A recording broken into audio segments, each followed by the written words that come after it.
자, 그럼 공기업 경제학은 도대체 난이도는 어느 수준인가? 자, 요걸 잘 생각을 하셔야 되는데 여러분들이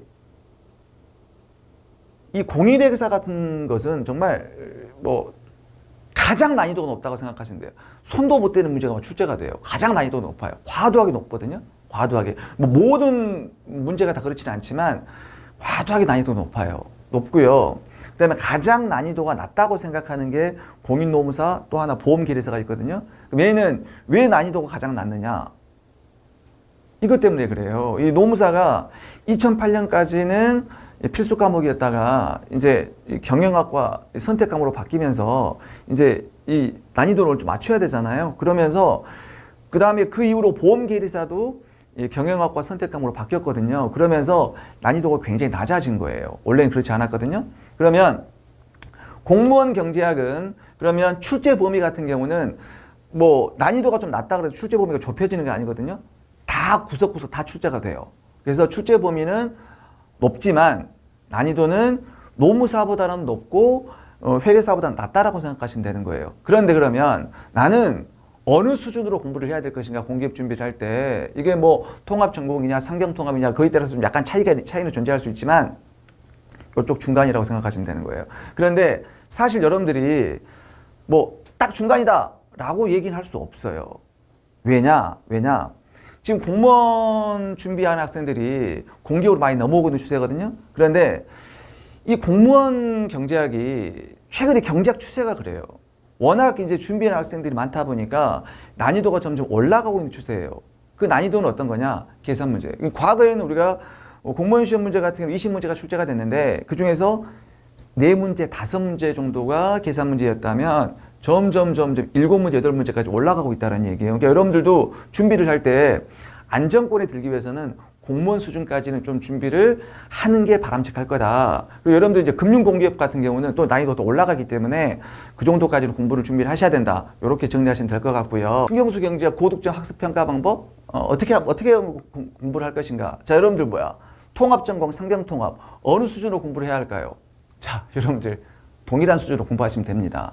여러분들이니까 이게 절대 그 난이도는 약간 차이가 존재할 수 있지만 뭐 예를 들어서 뭐 그 통합 전공에서는 뭐 거시는 안 나오고 무슨 뭐 국제경제 안 나오고 이런 게 아니거든요. 범위는 똑같아요. 난이도에 약간 차이가 있거든요. 그렇기 때문에 그럼 여러분들이 또 하나 뭐 통합 전공 나는 통합 전공만 그쪽만 직렬에 공부할 거야. 그쪽 갈 거야. 나 상경 통합 안 볼 거야. 그런 게 아니잖아요. 그렇기 때문에 그냥 동일한 수준으로 공부하시면 되는 거예요. 그다음에 뭐 교재가 통합 전공용 따로 있고 또 뭐야 상경 통합 따로 있고 그러지 않거든요. 그러니까 동일하게 공부하시면 되는 거고요. 이제 뭐 회계사 강의를 드려야 될 것이냐? 듣지 마세요. 제 말씀 들으세요. 듣지 마세요. 테스트 드려야 되냐? 듣지 마세요. 출제 유형이 다릅니다, 여러분들. 달라요. 공기업은 공무원과 유사하게 출제가 되는 거지. 이런 테스트, 매경 테스트 이런 것들은 뭐냐면 시사적인 문제가 많이 출제가 되거든요. 그래서 신문지상에 등장했던 뉴스거리를 그대로 뽑아와서 그걸 갖고 출제가 되거나 아니면 도표 같은 거 있잖아요. 신문지상에 나와 있는 도표 같은 거. 그걸 갖고 출제가 되는 거거든요. 출제 유형이 전혀 달라요. 그러니까 전혀 공부할 필요가 없어요. 공부할 필요가 없고 공기업 문제는 공무원 시험에서 약간 난이도를 낮춰갖고 출제가 된다라고 생각하시면 돼요. 그리고 공인회계사는 전혀 볼 필요가 없어요. 너무 난이도를 벗어나는 문제가 너무 많거든요. 아예 공부할 필요가 없고 여러분들은 제 강의만 들으시면 충분히 거의 120% 충분히 다 소화할 수 있으니까 절대 걱정하지 마시고요. 기웃기웃 하지 마세요. 제 책 한 권으로 충분히 소화가 가능하다는 얘기입니다. 자, 그러면 공부는 어떻게 할 것인가? 그럼 다 공부해봤잖아요. 당연히 예습하고 강의 듣고 복습하고 문제 풀면 되는 거예요. 그런데 제가 좀 이걸 좀 강조를 드리고 싶어요. 자, 강의는 당연히 듣겠죠. 강의를 안 들으면 안 돼요. 강의를 안 들으면 이건 범죄행위예요, 범죄행위. 당연히 들어야 되는 거고요. 대부분 학생들이 복습은 하더라 이거예요, 복습은. 그러면 저는 예습을 강조드리고 싶어요. 그러면 이 경제학이 굉장히 난해한 학문이야. 그런데 어떻게 예습을 합니까? 예습이라고 하는 것은 그걸 다 이해를 하고 이해가 안 되면 논문도 찾아보고 다시 한번 또 학교에 있는 교수님한테 여쭤보고 그건 예습이 아닙니다. 그 독학이에요, 독학. 지원자 공부해야지. 선생님 필요 없지. 예습이 아니에요. 자, 이해가 되든 안 되든 한번 읽어오시는 거예요. 엄청난 도움이 되거든요. 여러분 보세요. 이 내용이 이해가 안 돼. 이해가 안 되는데 그나마 10분, 20분 읽어오는 거예요. 아니면 그것도 부족하다. 그럼 자기는 그 소 제목까지만 읽어오는 거예요. 그 이해가 안 돼. 근데 무슨 그 예습이 됩니까? 돼요. 예를 들어서 경제학 전문 용어가 나왔어. 한계 대체율이라는 용어가 나왔어요. 나 처음 듣는 용어야. 근데 읽어봐도 이해가 안 되는 거예요. 그런데 그걸 한번 들어보고 강의를 듣는 것과 안 듣고 강의 듣는 것은 굉장히 갭이 차이가 있는 거예요. 그렇기 때문에 중요성은 예습이 중요합니다. 7대3으로. 그래서 여러분들이 예습이 돼야 강의가 귀에 들어오고 강의가 귀에 들어와야 복습이 되는 겁니다. 자, 그 다음에 여러분들은 지금 왜 경제학 강의를 듣고 있습니까? 학문을 위한 겁니까? 아니죠. 여러분들은 문제를 푸는 기술자를 양성하는 강의예요. 당연히 문제를 풀어봐야 돼요.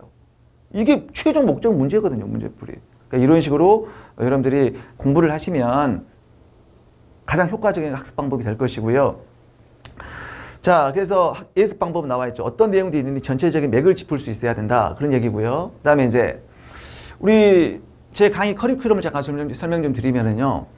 그 경제학 생초짜가 있을 것이고 어느 정도 경제학을 뭐 전공은 아니더라도 학교에서 뭐 경제 원론 수준 아니면 미시 거시까지 강론으로 들었던 학생도 있을 거예요. 그러면 여러분들이 전혀 생초짜다. 그럼 반드시 바로 기본 강의를 들어가시면 아마 포기하게 돼요. 그래서 반드시 입문자 강의를 들으셔야 돼요. 그 다음에 자기는 그래도 수학을 너무 잘한다. 그러니까 나는 뭐 이런 기초 경제 수학 같은 거 나 강의 들을 필요 없다. 그러신 분들도 자기가 경제학의 어떤 전시 생초짜라면 듣는 게 좋습니다. 왜냐면요. 수험 경제학에서는 한 이 정도로 수학을 쓰는 거구나. 그 정도로 한번 여러분들이 한번 보는 게 중요한 거예요. 그래서 반드시 경제학 입문자 같은 경우는 미분에도 익숙하지 않다. 이런 학생들은 비전공자를 위한 한방에 있거든 기초 경제가 있거든요.